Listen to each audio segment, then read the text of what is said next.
ಶ್ರೀನಿವಾಸಪುರ ಕೋಲಾರ ಜಿಲ್ಲಾ ಶ್ರೀನಿವಾಸಪುರ ತಾಲೂಕಿನ ಲಕ್ಷ್ಮೀಸಾಗರ ಗ್ರಾಮ ಪಂಚಾಯಿತಿ ವ್ಯಾಪ್ತಿಗೆ ಬರುವ ಎದುರೂರು ಗ್ರಾಮದಲ್ಲಿ ಮನೆ ಮನೆಗೂ ಕುಡಿಯುವ ನೀರಿನ ನಲ್ಲಿಗಳು ಕಾರ್ಯಕ್ರಮವನ್ನು ಗ್ರಾಮ ಪಂಚಾಯಿತಿ ಸದಸ್ಯರಾದ ಶಶಿಕಲಾ ಸುರೇಶ್ ರವರು ಹಾಗೂ ಸದಸ್ಯರಾದ ನಾಗರಾಜ್ ರವರು ಮತ್ತು ಶಾಸಕರಾದ ಕೆ ರಮೇಶ್ ಕುಮಾರ್ ಹಾಗೂ ಎಂಎಲ್ಸಿ ಅನಿಲ್ ಕುಮಾರ್ ವ್ಯಾಪ್ತಿಗೆ ಬರುವ ಎಲ್ಲಾ ಮುಖಂಡರು ಮತ್ತು ಊರಿನಲ್ಲಿ ಜನಸಾಮಾನ್ಯರು ವಿಶೇಷತೆ ಹಬ್ಬದ ವಾತಾವರಣದಂತೆ ಎಲ್ಲರನ್ನು ಗೌರವದಿಂದ ಗ್ರಾಮದಲ್ಲಿ ಮೆರವಣಿಗೆ ಮುಖಾಂತರ ಎಲ್ಲರ ಒಮ್ಮತದಿಂದ ಪಕ್ಷಭೇದ ಮರೆತು ಕಾರ್ಯಕ್ರಮವನ್ನು ಉದ್ಘಾಟನೆ ಮಾಡಿದರು. ಈ ಸಂದರ್ಭದಲ್ಲಿ ಎಂಎಲ್ಸಿ ಅವರು ಮಾತನಾಡಿ ಗ್ರಾಮ ಪಂಚಾಯಿತಿ ಸದಸ್ಯರಾದ ಶಶಿಕಲಾ ಸುರೇಶ್ ರವರು ಗ್ರಾಮದಲ್ಲಿ ಜನರಿಗೆ ಕೊಟ್ಟು ಮಾತು ಉಳಿಸಿಕೊಳ್ಳುವುದು ಜವಾಬ್ದಾರಿಯಾಗಿದೆ. ಹಬ್ಬದ ವಾತಾವರಣ ಇಡೀ ಗ್ರಾಮಕ್ಕೆ ಮನೆ ಮನೆಗೆ ನಲ್ಲಿ ಹಾಕುವ ಕಾರ್ಯಕ್ರಮ ದೊಡ್ಡ ವಿಚಾರ. ಕೊಟ್ಟು ಮಾತು ಸ್ವಂತ ಆಸಕ್ತಿಯಿಂದ ಮಾಡಿರುವುದು ರಮೇಶ್ ಕುಮಾರ್ ಶಕ್ತಿಯಿಂದ ನಾನು ಈ ಕಾರ್ಯಕ್ರಮ ಧೈರ್ಯದಿಂದ ಜನಸಾಮಾನ್ಯರಿಗೆ ಮಾಡಿದ್ದೇನೆ ಎಂಬುದಾಗಿ ತಿಳಿಸಿದರು. 224 ವಿಧಾನಸಭಾ ಕ್ಷೇತ್ರದಲ್ಲಿ ಮೊಟ್ಟ ಮೊದಲಿಗೆ ಶ್ರೀನಿವಾಸಪುರ ಕ್ಷೇತ್ರದಲ್ಲಿ 9 ವರ್ಷದಲ್ಲಿ ಮಾಡಿರುವ ಕಾರ್ಯಕ್ರಮದಲ್ಲಿ 25,000 ಮನೆಗಳು ಶ್ರೀನಿವಾಸಪುರ ಕ್ಷೇತ್ರದಲ್ಲಿ ಗುಡಿಸಲು ಮುಕ್ತ ಪಕ್ಷಾತೀತವಾಗಿ ಜಾತ್ಯತೀತವಾಗಿ ಈ ಕಾರ್ಯಕ್ರಮ ಅನುಷ್ಠಾನ ಮಾಡುವುದು ದಾಖಲೆಯಾಗಿದೆ. ಸಚಿವರಾಗಿದ್ದಾಗ ಶಾಸಕರು ಸುಮಾರು ಜನಸಾಮಾನ್ಯರಿಗೆ ಸರ್ಕಾರದ ಸವಲತ್ತುಗಳು ಮಾಡಿರುವುದು ದಾಖಲಾಗಿದೆ. 420 ಹಳ್ಳಿಗಳಲ್ಲಿ 2013ರಲ್ಲಿ 50% ಹೆಚ್ಚು ಗ್ರಾಮಗಳಲ್ಲಿ ನೀರು ಸಿಗುತ್ತಿಲ್ಲ. ಪ್ರತಿ ಗ್ರಾಮದಲ್ಲೂ 110 ಬೋರ್ವೆಲ್ ಹಾಕಿದ್ರೂ ನೀರು ಸಿಗ್ತಿರ್ಲಿಲ್ಲ. ತಾಲೂಕು ವ್ಯಾಪ್ತಿಯ ಈಗ ಇಡೀ ಗ್ರಾಮಗಳಲ್ಲಿ ಶುದ್ಧ ನೀರಿನ ಘಟಕ ಆರಂಭ ಮಾಡಿರುವುದು ದಾಖಲೆಯಾಗಿದೆ. ಎಲ್ಲ ಗ್ರಾಮಗಳಲ್ಲಿ ರಸ್ತೆ ಮತ್ತು ಚರಂಡಿಗಳ ಕಸ ವಿಲೇವಾರಿ ಘಟಕಗಳು ಮಾಡಿರುವುದು ದಾಖಲಾಗಿದೆ. ಇಂತಹ ನಾನಾ ರೀತಿಯ ವಿವಿಧ ಕಾರ್ಯಕ್ರಮಗಳ ರೂಪದಲ್ಲಿ ತಂದಿರುವ ನಾಯಕರನ್ನು ನಾವು ಮರೆಯಬಾರದು. ಮುಂದಿನ ಚುನಾವಣೆಯಲ್ಲಿ ನಿಮ್ಮೆಲ್ಲರ ಸಹಕಾರದಿಂದ ಮತ್ತೆ ಇಂಥ ನಾಯಕರು ಬೇಕು ಎಂಬುದಾಗಿ ಈ ಸಂದರ್ಭದಲ್ಲಿ ವ್ಯಕ್ತಪಡಿಸಿದರು. ಎಂಎಲ್ಸಿ ಅನಿಲ್ ಕುಮಾರ್ ಅವರು ಈ ಸಂದರ್ಭದಲ್ಲಿ ಕೆ ರಮೇಶ್ ಕುಮಾರ್ ಅವರು ಮಾತನಾಡಿ ಎದುರೂರಿನ ಜನರಿಗೆ ಕಷ್ಟಗಳು ಅವರಿಗೆ ಮಾತ್ರ ಗೊತ್ತಾಗಿರುತ್ತದೆ. ಮನೆ ಮನೆಗೂ ನೀರು ವಿಚಾರದಲ್ಲಿ ಇದಕ್ಕೆ ಜಾತಿ ಕುಲ ಯಾವುದೂ ಇಲ್ಲ, ಎಲ್ಲರೂ ಒಂದೇ ಎಂಬುದಾಗಿ ಭಾವಿಸಬೇಕು ಎಂದು ತಿಳಿಸಿದರು. ಅಧಿಕಾರ ಮತ್ತು ಊಟ ಮಾಡುವುದು ಹೊಟ್ಟೆ ತುಂಬುವುದಿಲ್ಲ, ಜನಸಾಮಾನ್ಯರ ಸಂತೋಷದಿಂದ ಬದುಕಲು ದಾರಿ ತೋರಿಸಿದಾಗ ಆಗ ಹೊಟ್ಟೆ ತುಂಬುವುದು ಎಂಬುದಾಗಿ ತಿಳಿಸಿದರು. ಸೂರ್ಯಚಂದ್ರ ಮನುಷ್ಯನಿಗೆ ಎಷ್ಟು ಮುಖ್ಯನೋ ಅಷ್ಟೇ ಜನಸಾಮಾನ್ಯರು ಸುಖದಿಂದ ಜೀವನ ಮಾಡಿದಾಗ ನಮಗೆ ತೃಪ್ತಿ ಸಿಗುತ್ತದೆ ಎಂಬುದಾಗಿ ಶಾಸಕರಾದ ಕೆ ರಮೇಶ್ ಕುಮಾರ್ ಅವರು ಈ ಸಂದರ್ಭದಲ್ಲಿ ತಿಳಿಸಿದರು.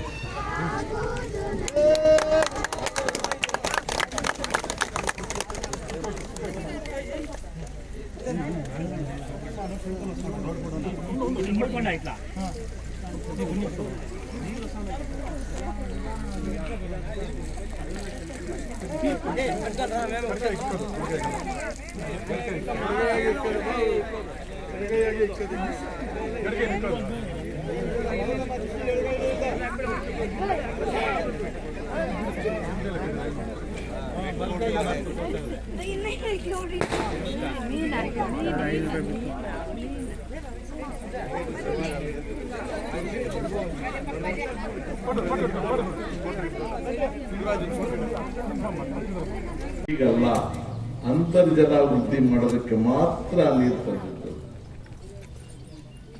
ನಮ್ಮಲ್ಲಿ ಅಂತರ್ಜಲ ವೃದ್ಧಿ ಆದ ಕಾರಣ ಇವತ್ತು ಸಮೃದ್ಧವಾಗಿ ನೀರು ಸಿಗ್ತಾ ಇದೆ ಕುಡಿಯೋದಕ್ಕೆ.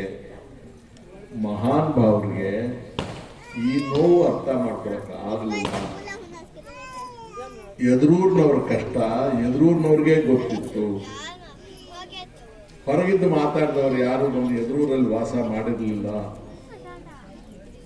ಇಷ್ಟು ಸಂತೋಷವಾಗಿ ಜನ ಇವತ್ತು ಸೇರ್ತಾ ಇದೆ ಅಂದ್ರೆ ನೀರು ದರಿದ್ರ ಅವ್ರಿಗೆ ತಪ್ಪೋಯ್ತು. ಇದಕ್ಕೆ ಜಾತಿ ಇಲ್ಲ, ಕುಲ ಇಲ್ಲ, ಪಾರ್ಟಿ ಇಲ್ಲ, ಅಂತಸ್ತಿಲ್ಲ, ಬಾಯಿಗೆ ಹದ್ದಿಲ್ಲದೆ ಆಚಾರ ಇಲ್ಲದೆ ಇದ್ಯಾವ ನೀರು ಕೊಚ್ಚೆ ನೀರು ಬಿಡುತ್ತೆ. ನಾನು ಕೊಚ್ಚೆ ನೀರು ತಂದಪ್ಪ, ನೀವೆಲ್ಲೇ ತಗೊಂಡ್ಬನ್ನಿ. ಅವ್ರಿಗೆಲ್ಲ ಉತ್ತರ ಯಾರು ಗೊತ್ತಾ ಇವತ್ತು ಕೊಡ್ತಾ ಇರೋದು ಈ ಜನ. ನಿನ್ನೆ ಮುತ್ತುಪಲ್ಲಿ ಪಂಚಾಯಿತಿಯಲ್ಲಿ ಟೂರ್ ಮಾಡಿ ನಮ್ಮ ಯೋಜನೆಯಲ್ಲಿ KC ವ್ಯಾಲಿ ಯೋಜನೆಯಲ್ಲಿ ಈಗ ಎದುರೂರ ಹತ್ರ ಪಂಪ್ ಹೌಸ್ ಬರ್ತಾ ಇದೆ. 2ನೇ ಹಂತದಲ್ಲಿ ಸೋಮೇಶ್ವರಪಲ್ಲಿ ಒಂದು ಪಂಪ್ ಹೌಸು, ವಾನರಾಶಿ ಹತ್ರ ಒಂದು ಪಂಪ್ ಹೌಸ್ ಬರ್ತಾ ಇದೆ.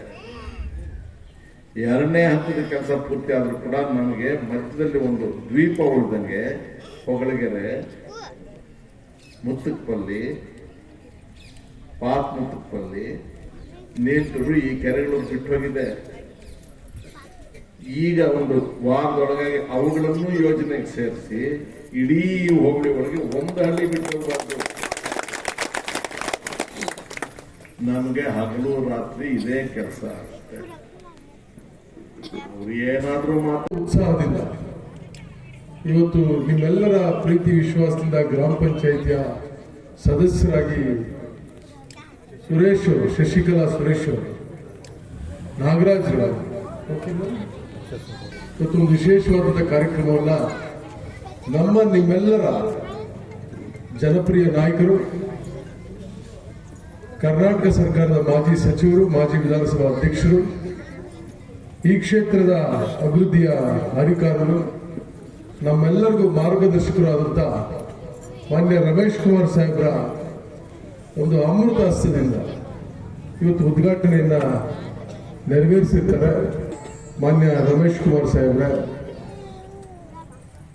ಈ ಭಾಗದ ಹಿರಿಯ ಮುಖಂಡರಾದಂಥ ಅಶೋಕ್ ಕೊಂಡವರೇ, ಸುಧಾಕರ್ ಅವರೇ, ಗ್ರಾಮ ಪಂಚಾಯಿತಿ ಅಧ್ಯಕ್ಷರಾದಂಥ ಶ್ರೀಮತಿ ಲಕ್ಷ್ಮೀದೇವಣ್ಣವರೇ, ಸುರೇಶ್ ಅವರೇ, ಶಶಿಕಲಾ ಅವರೇ, ಸಹೋದರಿ ಶಶಿಕಲಾ ಅವರೇ, ನಮ್ಮ ಬ್ಲಾಕ್ ಕಾಂಗ್ರೆಸ್ನ ಅಧ್ಯಕ್ಷರಾದಂಥ ಯೋಗಿ ಅವರೇ, ಸೀರಣ್ಣವರೇ ಮತ್ತು ಎಲ್ಲ ನಮ್ಮ ಮುಖಂಡರುಗಳೇ, ಎಲ್ಲ ಗ್ರಾಮದ ತಾಯಂದಿರೇ, ಸಹೋದರಿಯರೇ, ಎಲ್ಲ ಅಣ್ಣ ತಮ್ಮಂದ್ರೆ, ಮಾಧ್ಯಮದ ಸ್ನೇಹಿತರೆ, ನಾನು ಆಗಲೇ ಹೇಳಿದೆ ವಿಶೇಷವಾದಂಥ ಕಾರ್ಯಕ್ರಮ ಅಂತ. ಸುರೇಶ್ ಮಾತನಾಡುವಾಗ ನಮ್ಮ ಗ್ರಾಮಕ್ಕೆ ಇದು ಹಬ್ಬದ ವಾತಾವರಣ ಇದೆ ಅಂತ ಕೂಡ ಹೇಳಿದ್ರು. ನಿಜ ಕೂಡ. ಇವತ್ತು ಇಡೀ ಗ್ರಾಮಕ್ಕೆ, ಪ್ರತಿ ಮನೆಗೂ ಕೂಡ, ಅದು ದೊಡ್ಡ ಮನೆ ಇರ್ಬೋದು, ಒಳಗಡೆ ಇರ್ಬೋದು, ಗ್ರಾಮದ ಹೊರಗಡೆ ಇರ್ಬೋದು, ಎಲ್ಲ ಮನೆಗೂ ಕೂಡ ನಲ್ಲಿ ಕೊಡ್ತಕ್ಕಂಥ ಒಂದು ಕಾರ್ಯಕ್ರಮ ಇದೆಯಲ್ಲ, ಅದು ಏನು ಸಣ್ಣ ಕಾರ್ಯಕ್ರಮ ಅಂತ ಹೇಳಕ್ ಸಾಧ್ಯ ಇಲ್ಲ. ಬಹುಶಃ ಒಂದು ಸರ್ಕಾರ ಆಲೋಚನೆ ಮಾಡಿ ಈ ಕಾರ್ಯಕ್ರಮ ಕೊಡಬೇಕು ಅಂದ್ರೂ ಕೂಡ ಏಕಕಾಲಕ್ಕೆ ಎಲ್ಲ ಕಡೆ ಕೂಡ ಒಂದೇ ಸರಿ ಮಾಡೋಕ್ಕೂ ಸಾಧ್ಯ ಆಗಲಿಲ್ಲ. ಅಂತ ಕಾರ್ಯಕ್ರಮವನ್ನ ಸುರೇಶ್ ಅವರು ಸ್ವಂತ ಆಸಕ್ತಿಯನ್ನು ಅವ್ರಿಗೆಲ್ಲ ಕೂಡ ಮಾತು ಕೊಟ್ಬಿಟ್ಟಿದ್ದೀನಿ. ಏನಾದ್ರೂ ಆಗಲಿ ಆ ಕೊಟ್ಟಿರ್ತಕ್ಕಂಥ ಮಾತನ್ನ ಉಳಿಸ್ಕೊಳ್ಬೇಕು ಅಂತ ಹೇಳಿ ಇವತ್ತು ರಮೇಶ್ ಕುಮಾರ್ ಸಾಹೇಬ್ರ ಒಂದು ಸಹಕಾರದಿಂದ, ಅವರ ಒಂದು ಬೆಂಬಲದಿಂದ, ಅವ್ರು ಹೇಳಿದ್ರು ರಮೇಶ್ ಕುಮಾರ್ ಶಕ್ತಿಯಿಂದ ನನಗೆ ಇವತ್ತು ಇದೆಲ್ಲ ಮಾಡಕ್ ಸಾಧ್ಯ ಆಯ್ತು ಅಂತ. ಇವತ್ತು ಇದನ್ನ ನೆರವೇರಿಸಿದ್ದಾರೆ. ಹಂಗಾಗಿ ಇದೊಂದು ಮಾದರಿ ಅಂತ ಹೇಳ್ಬೋದು. ಬಹುಶಃ ಇದನ್ನ ನಾವು ಮಾದರಿಯಾಗಿ ತೆಗೆದುಕೊಂಡು ಬಹುಶಃ ರಮೇಶ್ ಕುಮಾರ್ ಸಾಹೇಬರ ಮಾರ್ಗದರ್ಶನದಲ್ಲಿ ಇಡೀ ಶ್ರೀನಿವಾಸಪುರ ಕ್ಷೇತ್ರಕ್ಕೆ ಬರ್ತಕ್ಕಂಥ ದಿವಸದಲ್ಲಿ ಪ್ರತಿ ಮನೆಗೂ ಕೂಡ ಒಂದು ನಲ್ಲಿ ಆಗ್ತಕ್ಕಂಥ, ನಲ್ಲಿಯ ಮುಖಾಂತರ ನೀರು ಕೊಡ್ತಕ್ಕಂಥ ಕಾರ್ಯಕ್ರಮವನ್ನ ಬರ್ತಕ್ಕಂಥ ದಿನಗಳಲ್ಲಿ ನಾವು ಕೂಡ ಮಾಡಬೇಕಾಗ್ತದೆ. ಆ ನಿಟ್ಟಿನಲ್ಲಿ ಸುರೇಶ್ ಇವತ್ತು ನಮಗೆ ಮಾದರಿ ಆಗಿದ್ದಾರೆ. ಹಂಗಾಗಿ ಅವ್ರಿಗೆ ನಾನು ಅಭಿನಂದನೆಗಳನ್ನು ಸಲ್ಲಿಸ್ತೇನೆ. ಇನ್ನು ರಮೇಶ್ ಕುಮಾರ್ ಸಾಹೇಬ್ರ ಬಗ್ಗೆ ನಾವು ಮಾತನಾಡಬೇಕಾಗ್ತದೆ.